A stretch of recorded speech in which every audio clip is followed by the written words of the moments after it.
of scale. This dot right here is the size of an average human, this slightly larger dot is the size of an elephant, and this is the size of the largest ship ever built, the Knock Nevis. With that in mind, let's start going underwater and see what we find out.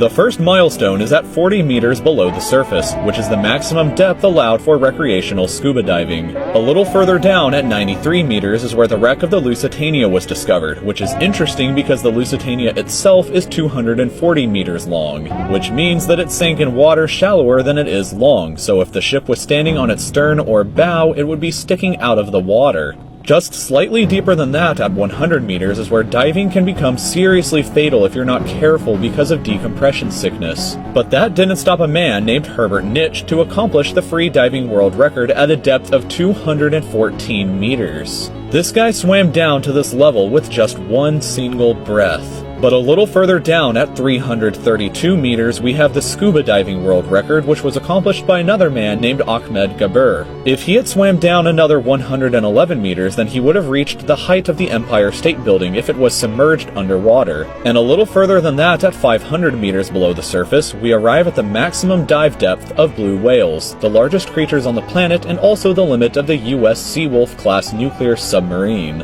At 535 meters, we can witness the maximum dive depth of emperor penguins, and this is when we must bring up the intensity of water pressure. At this level below the surface, the water pressure exerted on a person or the penguins would be roughly equivalent to a polar bear standing on a quarter. So further down the depths, at 830 meters, would be the height of the Burj Khalifa in Dubai, the tallest building in the world. Once we hit 1,000 meters below the surface, we begin to enter the scary zone.